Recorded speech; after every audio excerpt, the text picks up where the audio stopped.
આજના આધુનિક સમયમાં જ્યાં ફેશન અને ડિઝાઇન ઝડપથી બદલાઈ રહ્યા છે, ત્યાં ઓલ્ડ ઇઝ ગોલ્ડનો ટ્રેન્ડ આદિવાસી વિસ્તારની મહિલાઓ માટે આશાનું નવું કિરણ લઈને આવ્યો છે.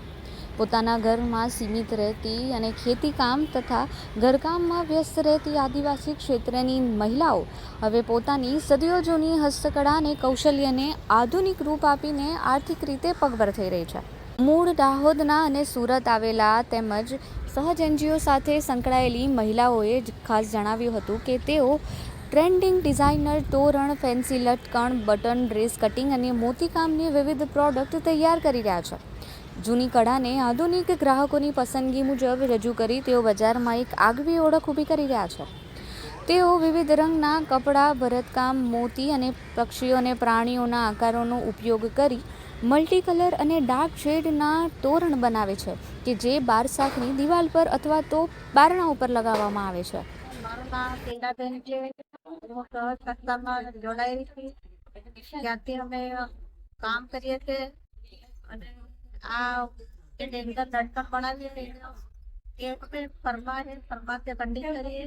કપડા પેલા પટ્ટા થાય, પછી ફરમાથી ડ્રોઈંગ કરીએ, પછી પટ્ટી કરી પછી એક બેનને છૂટાઈ કરવા પટ્ટા આપીએ, પછી એક બેનને રૂ કરવા આપીએ, બીજી બેનો આ વર્ક કરીને લાવે,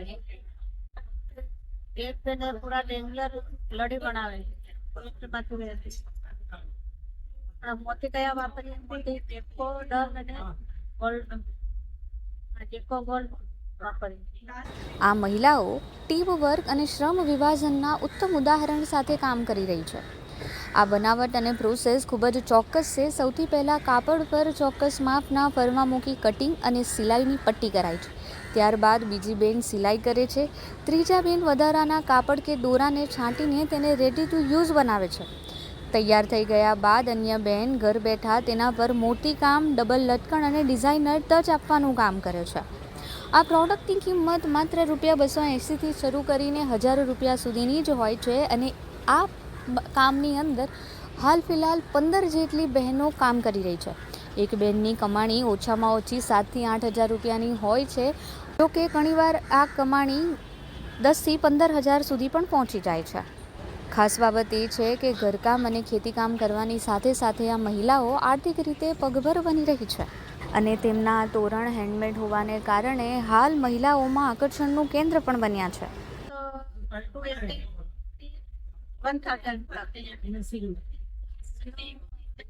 રોજે અમે આવીએ 15 બહેનો રોજ ડેલી, અને 2,500 બહેનો ઘર કામ કરે. બેનને ઘર કામ કરે તો કામ પર આધાર, રોજે કામ કરે તો રોજે